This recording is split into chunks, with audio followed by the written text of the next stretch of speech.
Dear viewers, today I intend to talk to you about the composition and jurisdiction of the Supreme Court of India, which is the highest judicial organ in the Indian constitutional setup. It is also referred to as the apex court.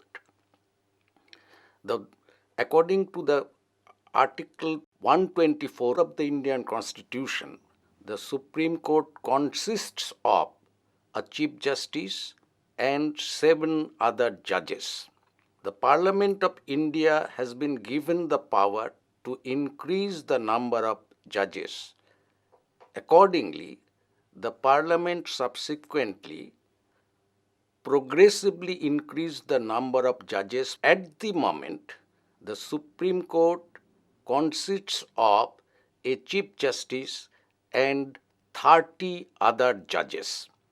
These judges, including the Chief Justice, as I already referred to in my previous lecture, are appointed by the President in terms of Article 124 Clause 2.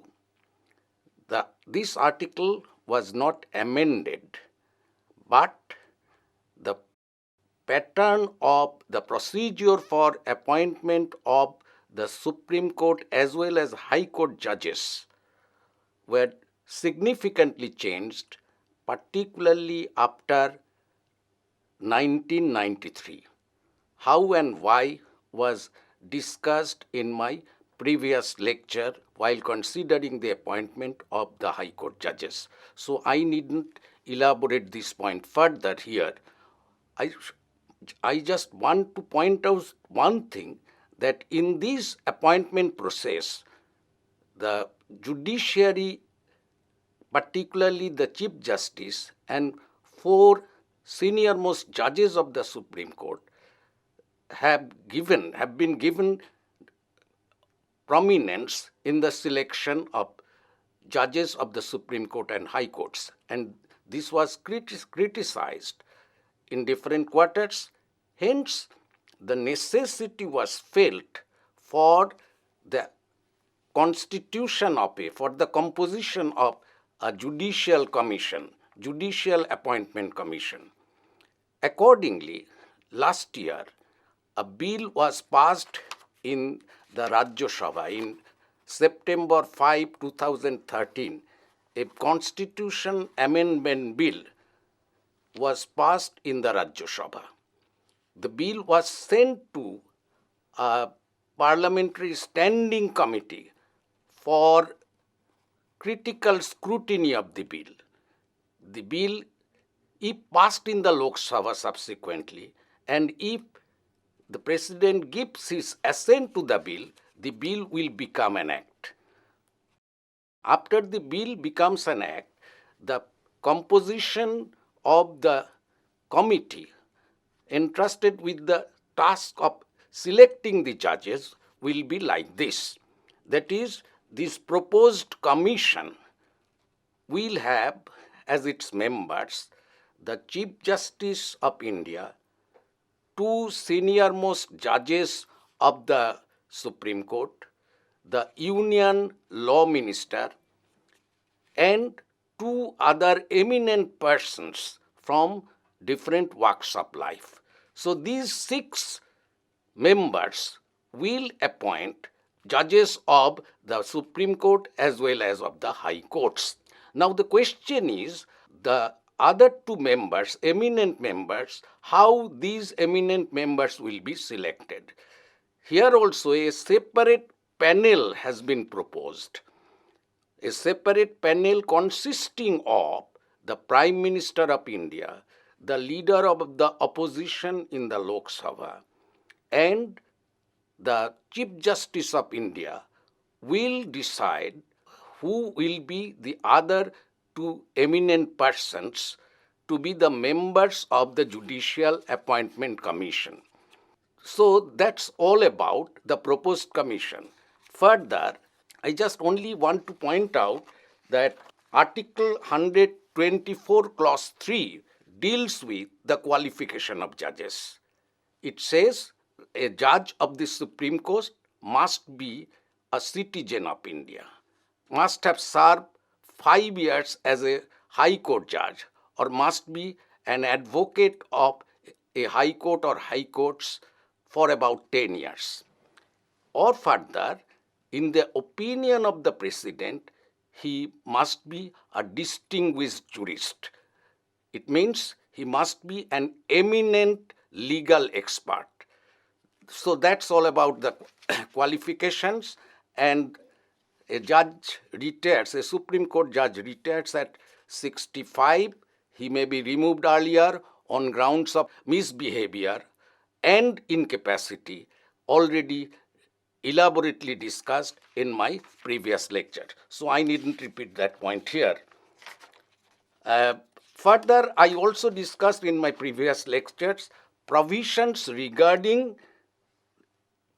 securing the independence of the Supreme Court and High Court judges. There are several provisions, so I needn't repeat those provisions now.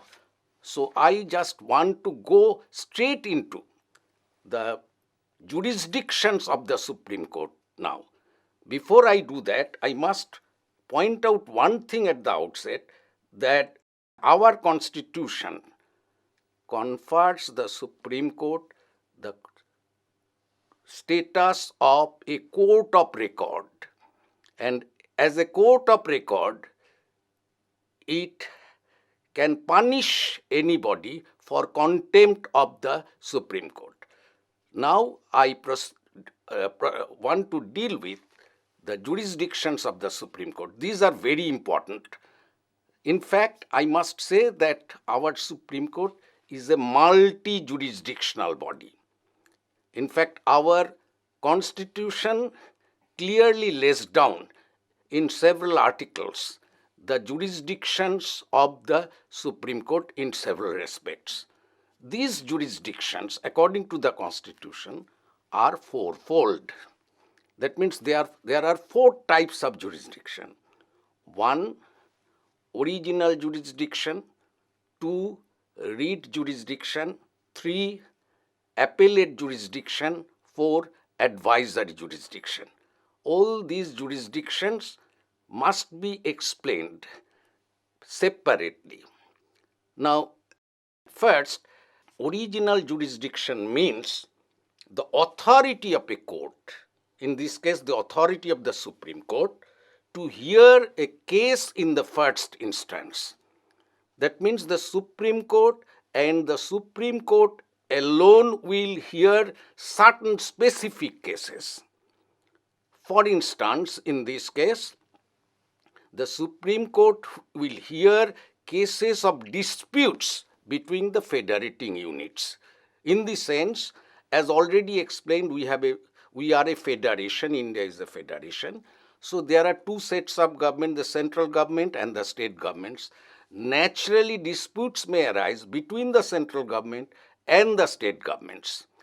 So this dispute between the central government will be heard by the Supreme Court in its original jurisdiction.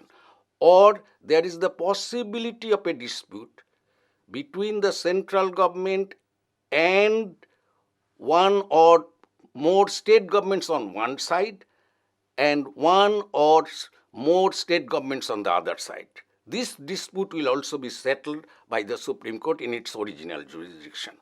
Or there may be disputes between different states themselves. This dispute will also be settled by the Supreme Court in its original jurisdiction. Next, writ jurisdiction. I said that a writ is a remedy whereby the Supreme Court or High Court enforce our fundamental rights. So if we feel that our rights have been taken away, we may complain to the Supreme Court, and the Supreme Court has at its disposal different writs like habeas corpus, mandamus, etc. And by using those writs, the Supreme Court will try to protect our fundamental rights. So that is called the writ jurisdiction. Thirdly, the Supreme Court is the highest court of appeal. So we must analyze the appellate jurisdiction of the Supreme Court by saying at the outset that the Supreme Court is the highest court of appeal, and as the highest court of appeal, the Supreme Court combines in itself various appellate jurisdiction. What are these various appellate jurisdictions? These are laid down from Article 132 to Article 136. First, the Supreme Court has appellate jurisdiction in constitutional matters, 2 in civil matters, 3 in criminal matters, and finally, appeal by special leave can be granted by the Supreme Court in its discretion. While analyzing the Supreme Court's jurisdiction, appellate jurisdiction in constitutional matters, it must be pointed out that two conditions must be fulfilled here. One, the case involves a substantial question of law as to the interpretation of the Constitution. Two, the High Court certifies that the matter has to be decided by the Supreme Court. This is Supreme Court's appellate jurisdiction in constitutional matters. Then the Supreme Court's appellate jurisdiction in civil matters. Similarly, right to appeal to the Supreme Court lies where again two conditions are fulfilled. One, the case involves substantial questions of law of general importance. And secondly, the High Court certifies that the matter is required to be decided by the Supreme Court. Then a civil case can be heard on appeal by the Supreme Court. Third, criminal cases, appellate jurisdiction in criminal cases. One, the High Court has on appeal reversed an order of acquittal, meaning that a subordinate court has tried a case and the accused has been found not guilty. So he has been honorably acquitted. In that case, the High Court takes up the case, and High Court, after deciding the matter, reverts the earlier verdict and convicted him and passed death sentence. In that case, an appeal can lie to the Supreme Court. Or again, a trial has started in a subordinate court, but the subordinate court couldn't complete the trial. In the meantime, the High Court has taken up the case, and High Court passed death sentence against an accused person. In that case also, the matter may be sent to the Supreme Court for appeal. Finally, the High Court itself may certify that a criminal matter may be declared to be decided by the Supreme Court itself. In addition to this, the Supreme Court has the power to grant special leave over any judgment of any court or tribunal in India. This is Supreme Court's discretionary power. So that is another aspect of appellate jurisdiction, appeal by special leave. Finally, the Supreme Court has advisory jurisdiction. In its advisory jurisdiction, it can be found in Article 143. The Constitution states that the President may seek advice from the Supreme Court regarding any question of law or fact of public importance. The Supreme Court may send the advice to the President as asked for.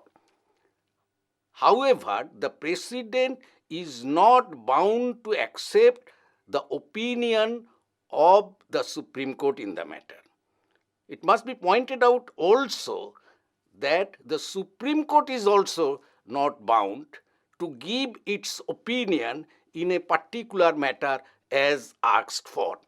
So, these are some of the jurisdictions, 4 jurisdictions of the Supreme Court contained in our Constitution. So, let me sum up what I have discussed so far. Firstly, I discussed the composition, appointments, strength of the judges, the tenure of the judges, their process of removal, and finally, I also discussed the different jurisdictions of the Supreme Court.